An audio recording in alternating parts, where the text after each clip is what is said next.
السلام علیکم۔ آج کے ہمارے لیکچر کا عنوان ہے دلی کالج۔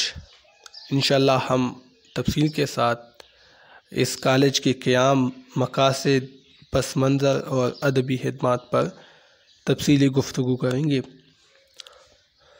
ایسٹ انڈیا کمپنی جو کہ تجارت کی غرض سے برصغیر میں داخل ہوئی تھی، جب وہ سیاسی لحاظ سے مستحکم ہو گئی، مضبوط ہو گئی اور ملک کی سیاسی باغ ڈور اپنے ہاتھوں میں لے لی تو ان کو چند مسائل کا سامنا تھا۔ نظم و نسق کو بحال کرنا، انگریزی زبان اور تہذیب کی ترویج کرنا، اشاعت کرنا۔ ان مسائل سے نمبرد آزما ہونے کے لیے انہوں نے ہندوستان میں نئے ادارے قائم کیے۔ ان اداروں میں قابل ذکر دلی کالج اور فورٹ ولیم کالج ہیں۔ فورٹ ولیم کالج پر میرا لیکچر ہے، آپ اس کو دیکھ سکتے ہیں۔ ان میں سے فورٹ ولیم کالج ایک ایسا ادارہ تھا جہاں انگریزوں کو ہندوستان کی زبان سکھائی جاتی تھی، اور نہ صرف ہندوستان کی زبان سکھائی جاتی تھی بلکہ ساتھ ہی وہاں کی معاشرت سے آگاہی بھی فراہم کی جاتی تھی، وہاں کی ثقافت سے بھی آگاہی فراہم کی جاتی تھی۔ اس کے برعکس دلی کالج کا مقصد یہ تھا کہ ہندوستان کی عوام کو جدید علوم سے آراستہ و پیراستہ کیا جائے اور انہیں جدیدیت کی طرف راغب کیا جائے، یعنی سائنسی تعلیم انہیں دلوا دی جائے۔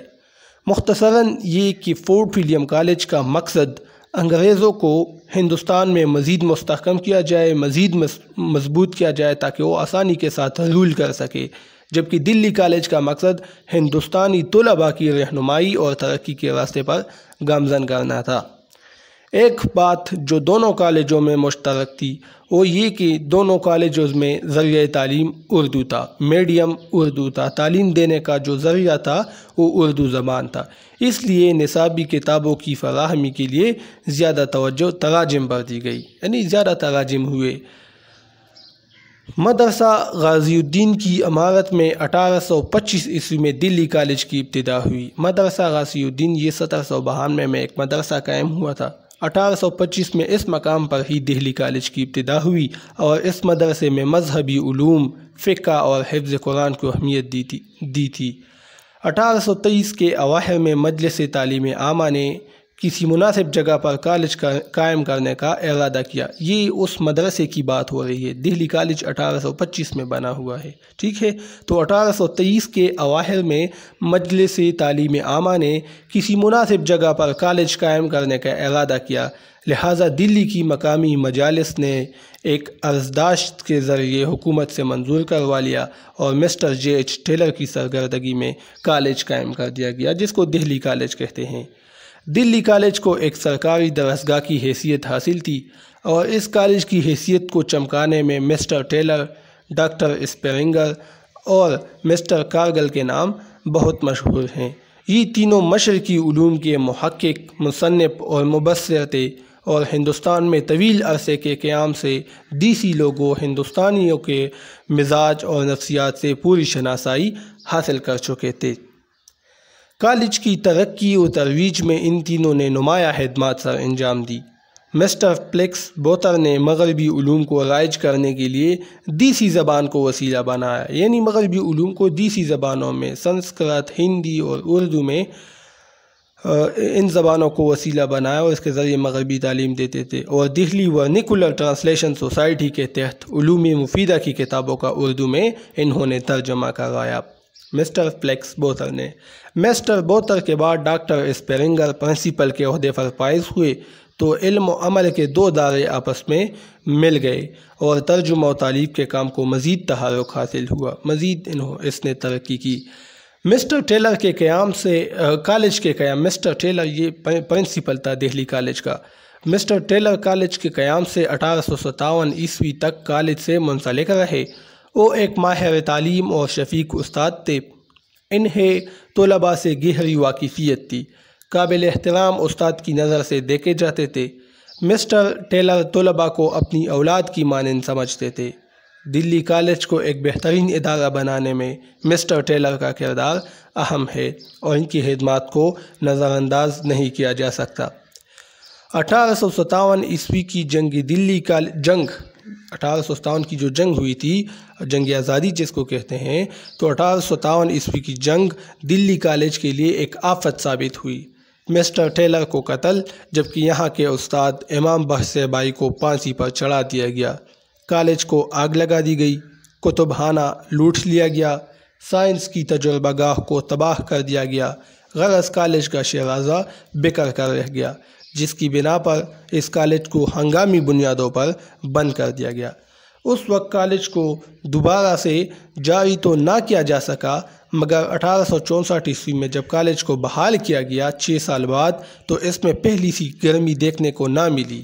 ہوتے ہوتے حکومتی اداروں کی کالج پر توجہ کم ہونے لگی اور 1877 عیسوی میں اسے توڑ دیا گیا اور یہاں کے اسٹاف کو گورنمنٹ کالج لاہور میں ضم کر دیا گیا۔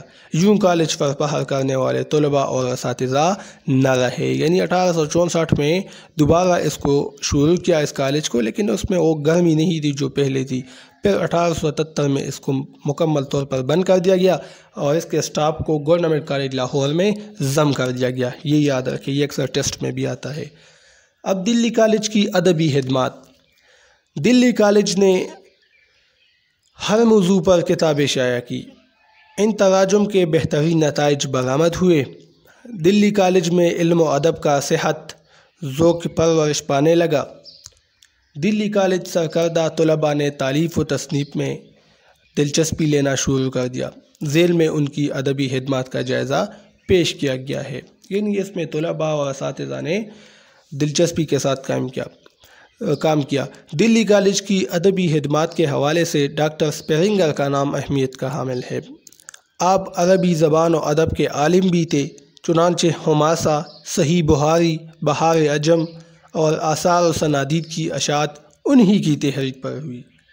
انہوں نے قرآن و سعدین کے نام سے کالج کا مجلہ بھی جاری کیا۔ دلی کالج کا مجلہ انہوں نے ڈاکٹر اسپرنگر نے جاری کیا تھا۔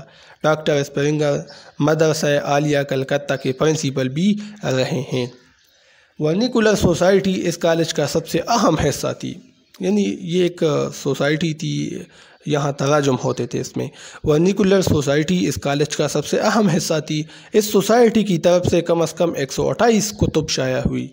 اس کی خدمات فورٹ ولیم کالج سے کسی طرح کم نہیں، بلکہ یہ کہنا درست ہوگا کہ دلی کالج کے علمی کارنامے فورٹ ولیم کالج کے کارناموں سے کہیں بڑھ کر ہیں۔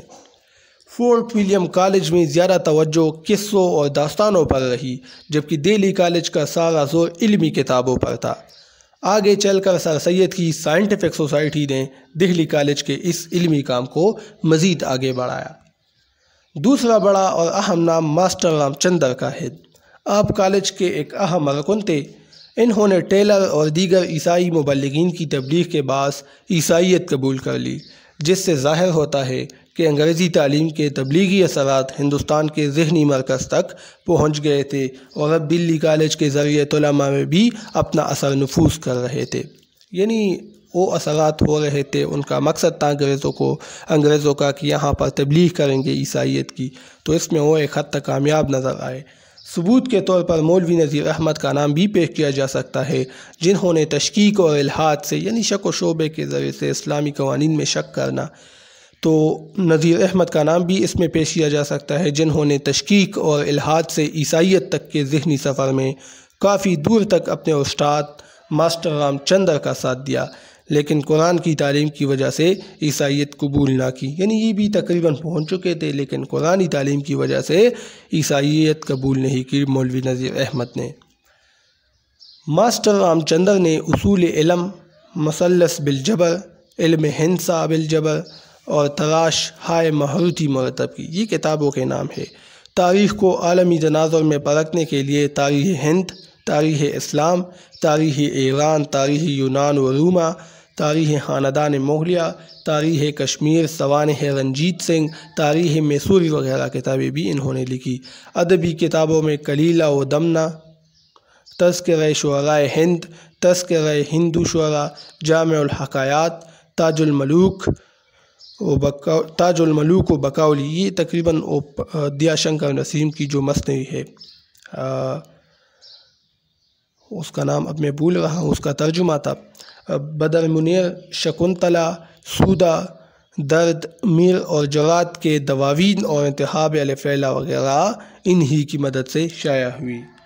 اردو لغت اور قواعد کی کتابوں میں محاوراتی اردو، چشمہ فیض اور صرف و نحو انگریزی جیسی اہم کتابیں بھی شائع ہوئی، اور شاید اسی لیے ڈاکٹر تبسم کاشمیری نے دلی کالج کو جدید سائنسی شعور اور ترجمے کا اہم مرکز قرار دیا ہے۔ آپ اپنی ذات میں ایک انجمن کی حیثیت رکھتے تھے۔ آپ نے جہاں علوم ریاضی پر کتب لکھی، وہیں رسالہ فوائد الناظرین اور خیرہائے ہند، جس کو محب ہند بھی کہتے ہیں، یہ بھی انہوں نے جاری کیے۔ تو یہ ایک انگریز تھا اور انہوں نے اتنی کتابیں لکھی اور اتنے رسائل انہوں نے جاری کیے ہیں۔ اسی طرح دہلی کالج میں ایک طرف تو جدید علوم کا تعارف کرایا جا رہا تھا، سائنسی علوم کا تعارف کرایا جا رہا تھا، دوسری طرف انگریزی زبان میں سائنس، ادب، فلسفہ، اخلاقیات کے مضامین پر مبنی کتابوں کے تراجم کرائے جا رہے تھے۔ ساتھ ساتھ دہلی کالج نے طلباء کی کردار سازی کے حوالے سے بھی کام کیا، یعنی اس کے کردار بنانا، اس کو اخلاقی بنانا۔ اس کالج کے وساطت سے طلباء کو عقلی دلائل بروئے کار لانے، آزادی رائے کے اظہار اور اختلاف کو خندہ پیشانی سے سہنے جیسے رویے عطا کیے، یعنی اخلاقیات پر زور دیا گیا، اس کے اندر برداشت کا مادہ پیدا کر دیا گیا اسٹوڈنٹس کے اندر۔ اس کالج میں مشرقی اور مغربی دو الگ تہذیبوں کے گہوارے موجود تھے۔ مغربی دارے کی نمائندگی مولوی مملوک علی، امام صہبائی اور ماسٹر رام پیارے وغیرہ جیسے لوگ کر رہے تھے۔ مولوی مملوک دہلی کالج میں شاہ ولی اللہ کے فکر فلسفے کے سب سے بڑے مبلغ تھے، تبلیغ کرنے والے تھے۔ دوسری جانب امام صہبائی کالج میں فارسی کے مدرس تھے، تدریس کرتے تھے، اور آپ نے سر سید کی تصنیف آثار و سنادید میں ان کی مدد بھی کی۔ آپ دلی کالج کے سب سے زیادہ فاضل ادیب تصور کیا جاتے تھے۔ ان کی کتابوں میں انہوں نے جو تراجم کیے امام صہبائی نے، ان میں حدائق البلاغت، اردو صرف و نحو اور شعرائے اردو کا تذکرہ شامل ہے۔ ان کے شاگردوں میں مولوی ذکاء اللہ اور مولوی نذیر احمد جیسے مقبول نام شامل ہیں۔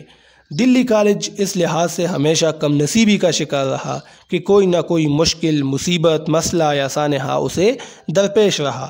اخراجات کے لیے مالیات کے تقرر، ادویات، انگریز انتظامیہ کے آپس میں اختلافات، انگریزوں کے مقامی ہندی لوگوں سے اختلافات وغیرہ ایسے امور تھے جن کی وجہ سے اس کالج کو 1856 عیسوی میں بند کرنا پڑا۔